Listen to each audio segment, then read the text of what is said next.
Hello বন্ধুরা, good evening. কেমন আছো তোমরা সবাই? আশা করি ভালো আছো। আমিও ভীষণ ভালো আছি।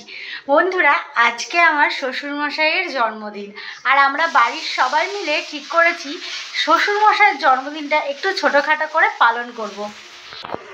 জানো তো বন্ধুরা, বাবা না এখন বাড়িতে নেই, তাই আমি একটু ছোট্ট করে সাজিয়ে নিচ্ছি বাবার ঘরটাকে কেক কাটার জন্য।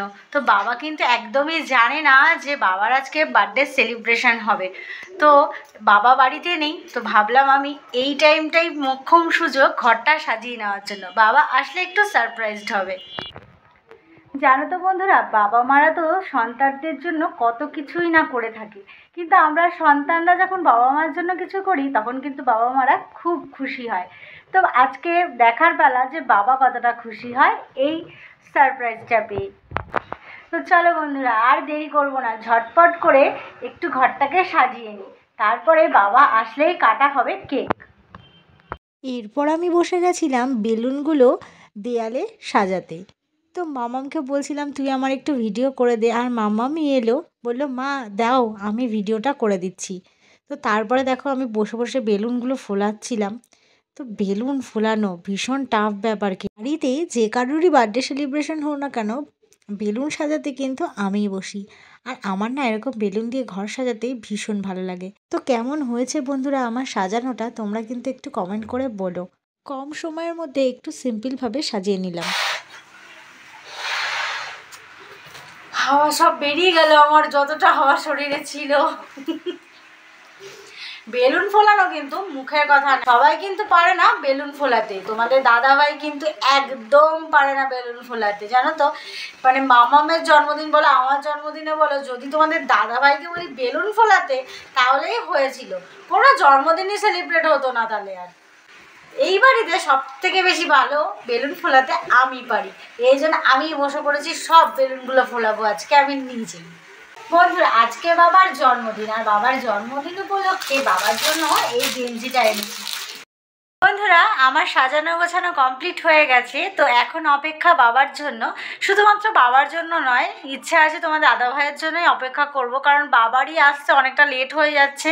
তা শুধু শুধু তোমাদের দাদা ভাই মিস করবে কেন? তো তোমাদের দাদা ভাই আর বাবা দুজনে মিলে একসাথে এলেই তারপরেই শুরু হবে আমাদের কেক কাটার অনুষ্ঠান।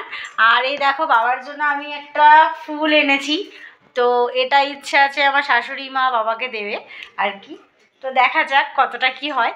আর এ দেখো কেকটাও আনা হয়ে গেছে, এখন শুধুমাত্র বাবার জন্য অপেক্ষা। তো বাবা এলে তারপরে কেকটা কাটবো। যাদের অপেক্ষায় আমি এতক্ষণ ছিলাম তারা কিন্তু উপস্থিত হয়ে গেছে, বাবাও চলে এসেছে আর তোমাদের দাদা ভাইও চলে এসেছে। তো এখন সেই মুহূর্ত যেটার জন্য কিন্তু সন্ধ্যে থেকে আমি অপেক্ষা করছিলাম। চলো আর দেরি করবো না, এবার শুরু করি কেক কাটার অনুষ্ঠান। তো বাবা কেকটা কেটে ফেলো।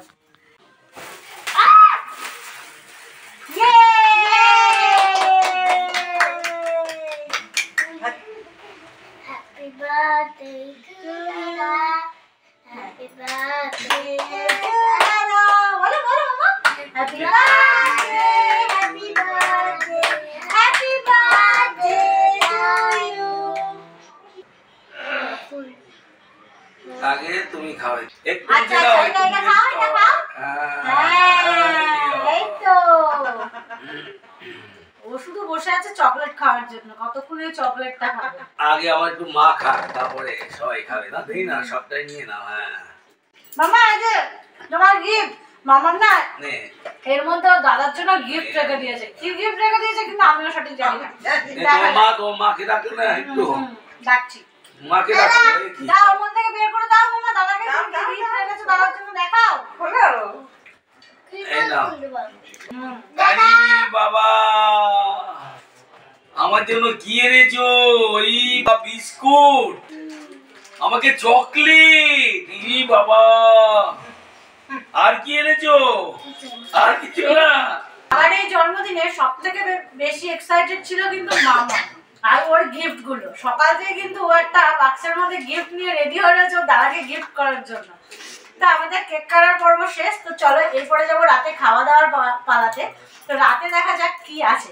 রাতে কিন্তু একটা স্পেশাল মেনু আছে, তো চলো তোমাদের দেখা। বন্ধুরা আমি তো তোমাদেরকে বললাম যে বাবার কেক কাটার পরে কিন্তু রাতে খাওয়া দাওয়ার আয়োজন রয়েছে আমাদের।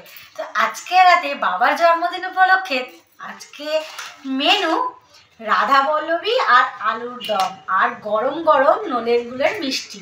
তো আজকে রাতে আমরা সবাই মিলে এই দারুণ রেসিপিটা খাবো।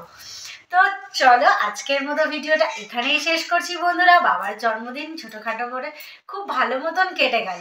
তো গুড নাইট বন্ধুরা, ভালো থেকো সবাই, সুস্থ থেকো।